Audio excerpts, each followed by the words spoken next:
باللہ من الشیطان الرجیم بسم اللہ الرحمن الرحیم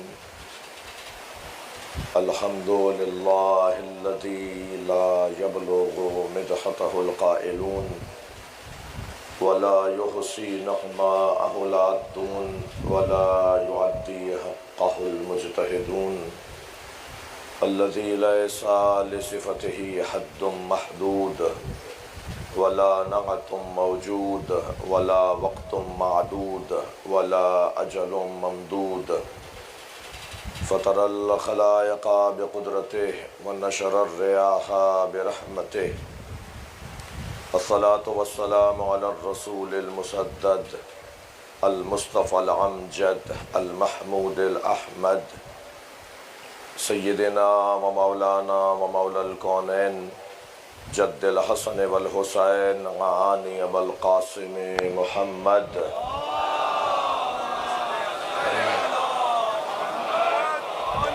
وآلہ الطیبین الطاہرین المعصومین الذین قال اللہ انما یرید اللہ لیذہب عنکم الرجس اہل البیت وَيُطَهِّرَكُمْ تَطْهِيرًا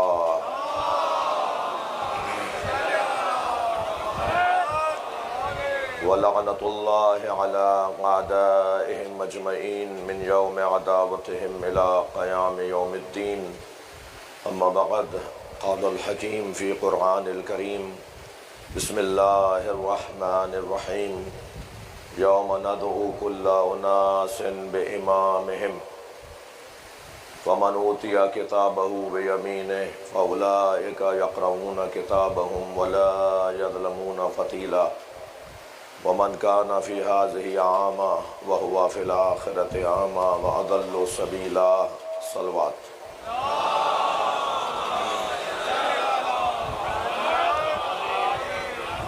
اس سے بلند صلوات مل کر ادا کریں گے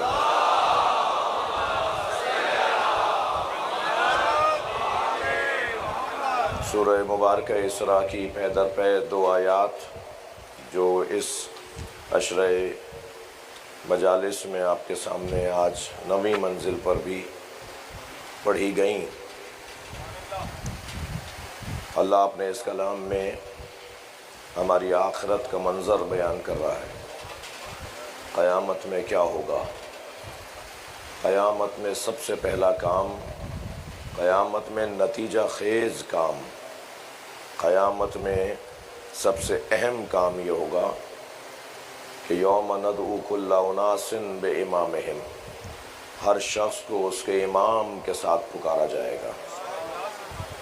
ومن اوتی کتابہ بیمینہ، اور پس جس کے سیدھے ہاتھ میں نامہ عمل دیا جائے گا، فاولئک یقرؤون کتابہم، اور وہ لوگ اپنے نامہ عمل کو پڑھیں گے، ولا یظلمون فتیلا، تو انہیں اپنے نامہ عمل میں بال برابر بھی، کھجور پہ چڑھے چھلکے کے برابر بھی ظلم نظر نہیں آئے گا۔ ومن کان فی ھذہ اعمی، اور جو اس دنیا میں اندھا ہے، وہو فی الآخرۃ اعمی، وہ آخرت میں بھی اندھا ہے، واضل سبیلا، اور اسے کوئی رستہ نظر نہیں آئے گا۔ عزیزان گرامی، جو کچھ کرنا ہے وہ یہی کرنا ہے۔ آخرت یوم حساب ہے، یوم عمل نہیں ہے، اور یہ دنیا یوم عمل ہے، یوم حساب نہیں ہے۔ لہٰذا اسی دنیا میں اپنا رخ سیدھا کرنا ہے، اپنا قبلہ ٹھیک کرنا ہے، اپنے معاملات کو درست کرنا ہے۔ یہاں کا ایک ایک لمحہ وہاں کے لیے سالوں کے برابر تکلیف دہ ہو سکتا ہے، یہاں کا ایک لمحہ وہاں کے سال بھر کے لیے تکلیف دہ ہو سکتا ہے، اور یہاں کا ایک لمحہ وہاں جنت بھی دلوا سکتا ہے۔ لہٰذا اللہ کے ہاں تولا جاتا ہے، گنا نہیں جاتا۔ وہ کیفیت کو دیکھتا ہے، کمیت کو نہیں دیکھتا۔ اسے ہزاروں رکعت اور ہزاروں سجدے نہیں چاہیے، اسے ایک لمحہ بندگی کا چاہیے۔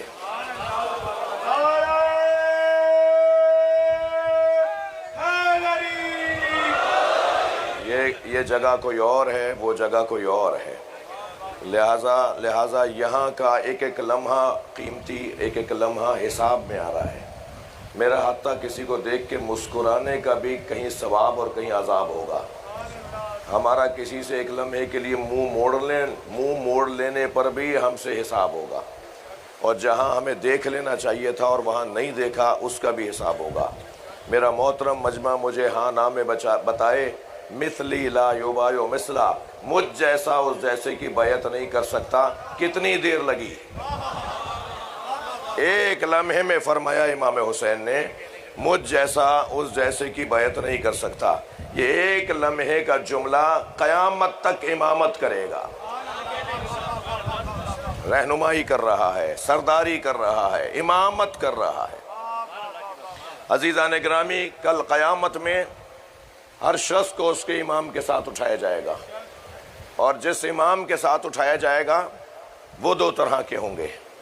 کچھ تو امام وہ ہوں گے جو خود اپنے مامومین پر، اپنے اصحاب پر لعنت کر رہے ہوں گے۔ یہ میں ایک مجلس میں حدیث ہے آپ کو سنا چکا ہوں، کم من امام یجیء یوم القیامہ یلعنون اصحابہ ویلعنونہ، وہ اپنے اصحاب پر لعنت کر رہے ہوں گے اور ان کے اصحاب ان پہ لعنت کر رہے ہوں گے، یعنی وہ اپنے چاہنے والوں پہ لعنت کر رہے ہوں گے اور ان کے چاہنے والے ان پہ لعنت کر رہے ہوں گے۔ یہ وہی اسی طرح کے امام ہوں گے کہ جس طرح کا وہ قاری قرآن ہے، رب تال القرآن والقرآن یلعنہ، کتنے ہی قاریان قرآن ہیں جن پہ خود قرآن لعنت کرتا ہے۔ تو یہ ایک قسم یہ ہوگی ان لوگوں کی جو رہنما ہوں گے، اور دوسری قسم جو ہوگی وہ ہوں گے کہ جن کے چاہنے والوں کے سیدھے ہاتھ میں نام عمل دیا جائے گا، اور سیدھے ہاتھ میں نام عمل دینا خود دلیل ہوگا کہ یہ جنتی ہیں، اور پھر جب وہ کھول کر دیکھیں گے تو یہ سب معصوم تو نہیں ہوں گے، مگر قرآن کہہ رہا ہے بھائی کہ اس میں ایک بال برابر بھی ظلم نظر نہیں آئے گا۔ تو کیا ہوا؟ یہ گناہ کہاں چلے گئے؟ صلوات پڑھیں محمد و آل محمد۔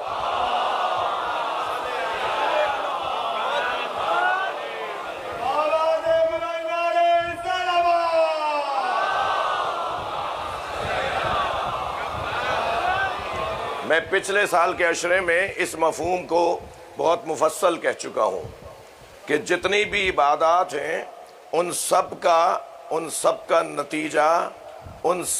نتیجہ تقویٰ ہے۔ جتنی بھی عبادات ہیں، روزہ ہو، نماز ہو، حج ہو، ان سب کا نتیجہ، ان کا فائدہ تقویٰ ہے، لیکن عقیدے کا فائدہ فلاح ہے۔ عمل کا فائدہ تقویٰ ہے، نظریے کا فائدہ جنت ہے۔ یعنی کامیابی اور فلاح اور رستگاری اگر ملنی ہے تو وہ عقیدے کی بنیاد پر ملنی ہے۔ مجھے اپنا عقیدہ درست کرنا ہے، عمل اس کے مطابق درست ہو جائے گا۔ اگر میرا عقیدہ درست نہیں ہے تو عمل اسی کے مطابق ڈھلتا چلا جائے گا۔ اب ہمیں اسی دنیا میں طے کرنا ہے کہ ہم کس کے پیچھے چل رہے ہیں۔ اللہ نے ہمیں جہاں محبت کرنے والا خلق کیا ہے، انسان ہے نا، اللہ نے جہاں ہمیں صاحب ارادہ خلق کیا ہے، اللہ نے جہاں ہمیں، توجہ چاہوں گا، ہمیں جہاں آزاد منش خلق کیا ہے وہاں ہمیں عقل دے کر بھی تو بھیجا ہے۔ بلکہ کہہ دوں کہ سب سے زیادہ ہماری ہر صفت کے اوپر جو صفت غالب ہے، حاکم ہے، وہ ہماری صفت عقل ہے۔ عقل ہمارے، محبت بھی عقل کی بنیاد پر ہوگی تو اس محبت کا فائدہ ہوگا، نفرت بھی عقل کی بنیاد پر ہوگی تو اس نفرت کا فائدہ ہوگا، آزاد منشی بھی عقل کے مطابق ہونا چاہیے۔ یعنی ہمارے سارے کاموں پر جو چیز حاکم نظر آتی ہے وہ ہماری عقل ہے، اور عقل ہمیں رہنمائی کر رہی ہے۔ صلوات پڑھ لیں محمد و آل محمد۔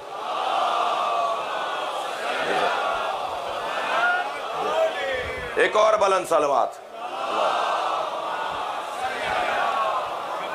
اس سے بلند صلوات۔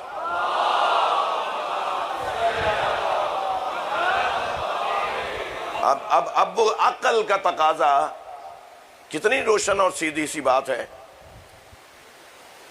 کہ اللہ مسئلہ پوچھنے کے لیے، جہالت دور کرنے کے لیے اہل بیت کے پاس بھیجے، حاکم کوئی اور ہو۔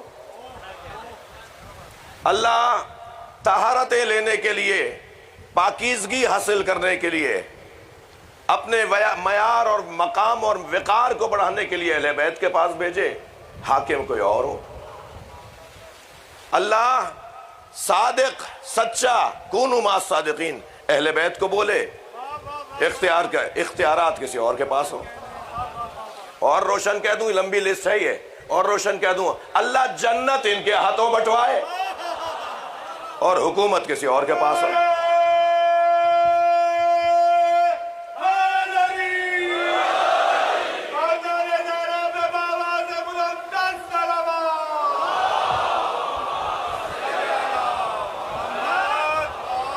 بھئی آج کی مجلس میں پورے عشرے کا ایک تتمہ، بہت مجھے بھی عجلت کا سامنا ہے، میں تھوڑا سا تاخیر سے مجھے ممبر ملا ہے، اور میرے مزاج میں نہیں ہے کہ میں اذان کے بعد تک بھی مجلس پڑھوں، مجھے اچھا نہیں لگتا خود سے، ورنہ تو کیا ہے 1-2 منٹ کا وقفہ لوں گا اور اس کے بعد پھر مجلس جاری رکھوں گا، لیکن اچھا نہیں لگتا، شایان شان نہیں ہے۔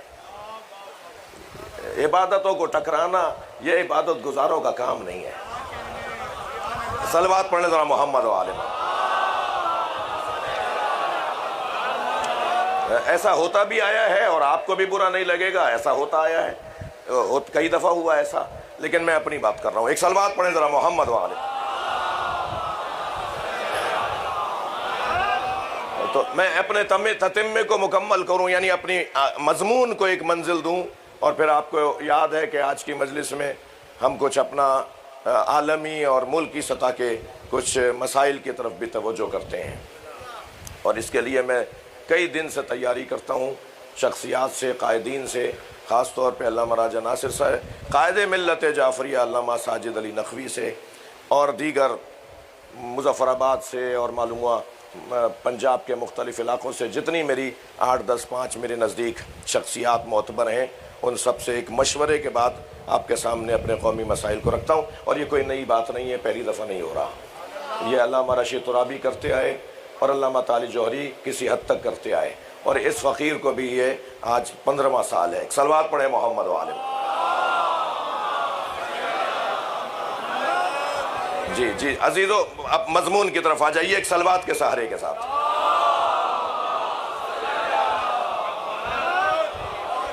اور وہ یہ کہ اللہ نے طے کر لیا ہے، توجہ چاہوں گا، اللہ نے طے کر لیا ہے کہ ان 5 صفات کے حامل لوگوں کو امام بنائے گا۔ اللہ نام نازل نہیں کرتا، اللہ فارمولہ دیتا ہے، اصول دیتا ہے، قانون دیتا ہے، قاعدہ دیتا ہے، اس قاعدے پہ تم ڈھونڈتے چلے جاؤ۔ تمہارے پاس بھی تو عقل ہے، تم خود سے انتخاب کرو نا، خود سے تلاش کرو نا۔ وہ سب سے پہلی چیز جس کی بنیاد پر اللہ رہنما بناتا ہے، سب سے پہلی چیز عزیزان گرامی، وہ ہے علم۔ تھوڑی گردن ہلاتے رہنا، میری بات آپ کے تک جا رہی ہو تو۔ سب سے پہلی شرط علم ہے۔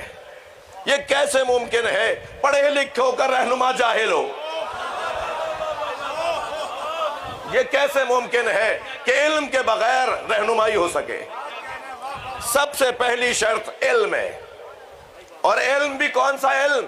جو میں نے اسکول میں جا کے پڑھا، میں نے جو مکتب میں جا کے پڑھا، جس کے پڑھنے پر خود پڑھانے والے کو شک رہا، جس کے پڑھانے والے کو خود پڑھانے والوں کو شک رہا، اور آج یہ نہیں کل یہ کہہ دیا اور پرسوں پھر بدل دیا اور روزانہ نئی تحقیقات لے کر آ گئے۔ وہ علم جو آفاقی ہو، آسمانی ہو، وہبی ہو، جس کا پڑھانے والا خود اللہ ہو۔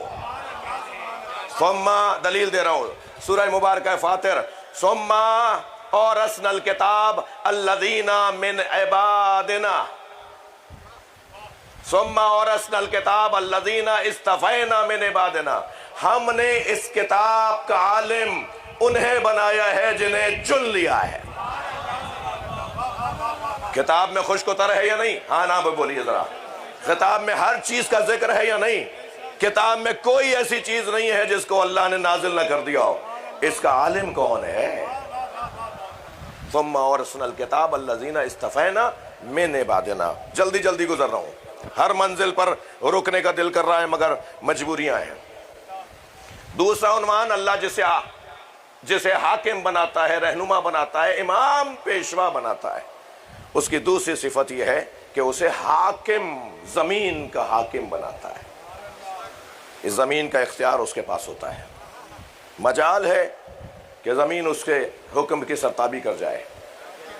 جس زمین پر میں بیٹھا ہوں اس کو مالک بنایا جاتا ہے، تو زمین کے اوپر رہنے والے مالک کیوں نہیں مان رہے؟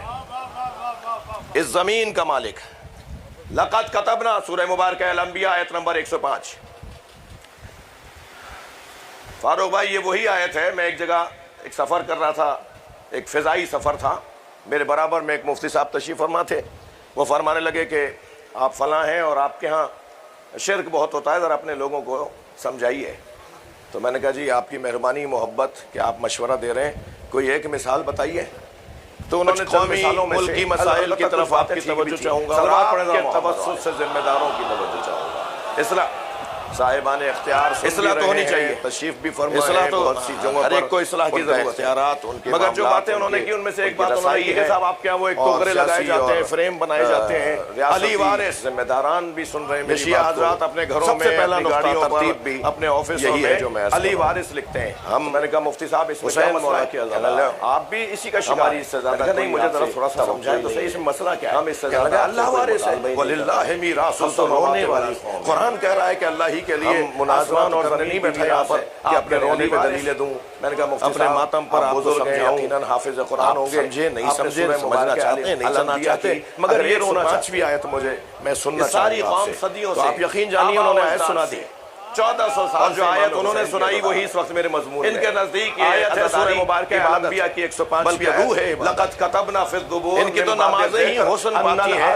جب حسین مولا کو سلام کرتے ہوں۔ ہم نے تورات، ہماری کوئی انجیل قرآن میں لکھ دیا ہے، ہماری پوری زمین کے وارث ہمارے نیک اور صالح بندے ہیں، سے لے کر اور عید کی نماز تک۔ میں نے کہا مفتی صاحب آپ سے ایک علی وارث سمجھ میں نہیں آ رہا تھا، ہم 14 کو وارث مانتے ہیں۔ کون ہے جو یہ کہتا ہے کہ حسین محرم میں یاد کیوں آتے ہیں؟ ہمیں تو دن میں 5 نمازوں کے بعد حسین یاد رہتا ہے۔ یہ غلط بات ہے، یہ جو زمین کی وراثت ہے حسین علیہ السلام، اللہ نے اپنے نیک اور صالح بندوں کے حوالے کر دی۔ مسئلہ یہ ہے، سارے مسئلے گزارش کر رہا ہوں کہ یہاں ایک اور یعنی ہمیں کچھ بھی نہیں دیا، ہمارے مسئلے حل نہیں کیے، اور صرف بہت ہی حسین منظر ہے۔ ایک دن جناب سیدہ زہرا سلام اللہ علیہا نے سب سے پہلا اہم ترین مسئلہ نماز رسول صلی اللہ علیہ وآلہ وسلم، نبی امام علی مقام سید الشہداء کی عزاداری، علی رات روزانہ رات زمین سے باتیں کرتے ہیں، اور ایسا لگتا ہے جیسے دو طرف، اور اس کے انعقاد پر بلا تشبیہ اپنے جائز کسی حالے کے طور پر اسے تصور کرتے ہوئے بیٹھا ہوا آپ کو تو سنتا ہے، اس ملک میں مگر پوری دنیا کی بات سنتے ہیں، جیسے ملک میں ہم امام حسین کی عزاداری میں بی فرما رہی ہیں، ایسا لگتا ہے جیسے دو طرفہ گفتگو۔ کبھی ہم نے سرکار مسکرائے، بم دھماکوں سے، دہشت گردیوں سے، اللہ نے علی کو کلنگ سے اور کسی طرح کی سنگینوں اور رکاوٹوں سے عزاداری پر اپنی جانب سے پوری زمین پر دن بھر میں جو 1988 ڈیرہ اسماعیل خان کے جلوس کی برآمدگی ہو، اس کی ذمہ داری، یا 2000 کچھ میں سہون میں ماتم پہ پابندی، اس روایت کے کراچی میں مختلف ادوار میں رکاوٹیں ہوں، دوسرا یا پارا چنار میں مختلف مسائل کا سامنا ہو، پنجاب میں، گلگت بلتستان میں، دور دراز علاقوں میں اللہ نے ہمیشہ عزاداری امام حسین کو سربراہ بنا رہا ہے، سید الشہداء کے غم میں اپنی بھرپور کوشش کر کے اسے زندہ امام باقی رکھا۔ اس پر بھی ہمارا مظلوم ذرا حوصلہ نہیں ہے، حسین مظلوم ذرا آج کہ ہماری زبان سے اپنا مظلوم ذرا برداشت کر لیں، کل انہی کا ہے۔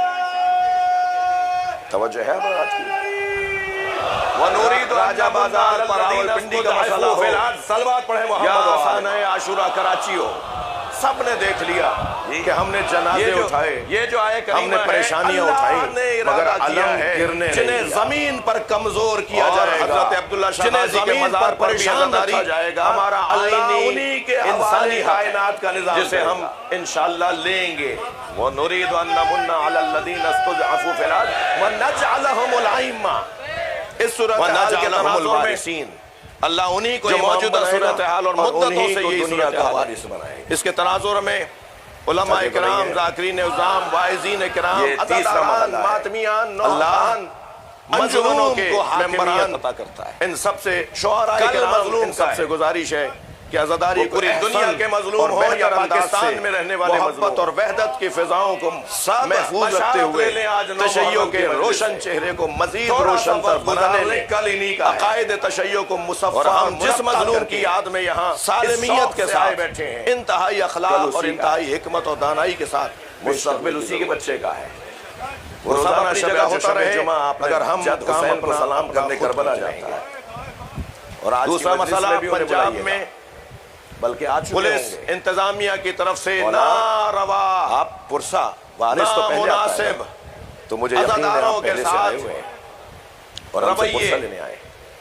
یہ ہے تیسری صفت جسے اللہ امام بناتا ہے۔ 40 سال پرانی مجلسوں کی جاری کرنے کے بعد اللہ معصوم کینسل کر دینا امام بنائے گا۔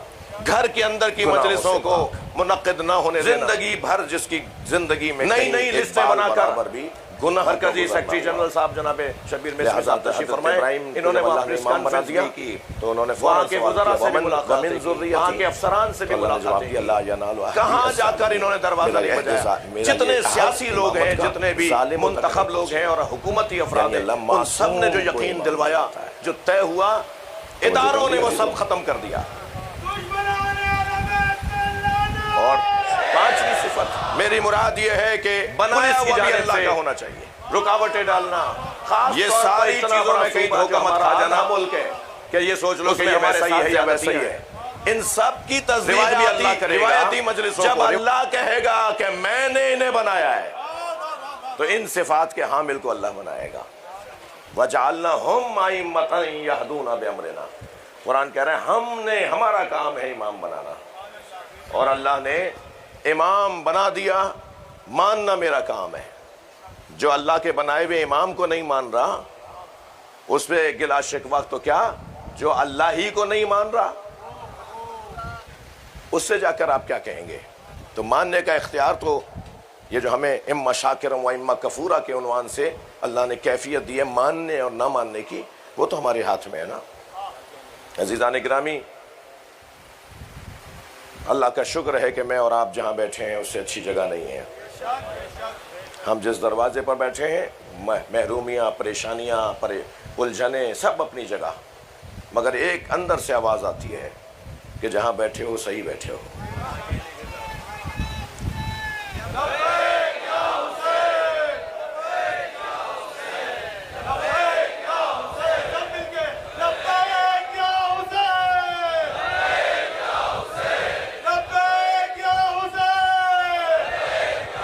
مجھ سے آپ جلدی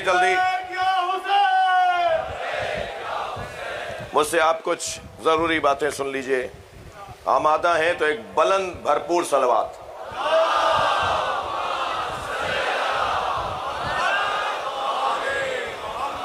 کچھ قومی ملکی مسائل کی طرف آپ کی توجہ چاہوں گا اور آپ کے توسط سے ذمہ داروں کی توجہ چاہوں گا۔ صاحبان اختیار سن بھی رہے ہیں، تشریف بھی فرما ہے، بہت سی جگہوں پر ان کا اختیارات، ان کے معاملات، ان کی رسائی ہے، اور سیاسی اور ریاستی ذمہ داران بھی سن رہے ہیں میری بات کو۔ سب سے پہلا نقطہ ترتیب بھی یہی ہے جو میں عرض کر رہا ہوں۔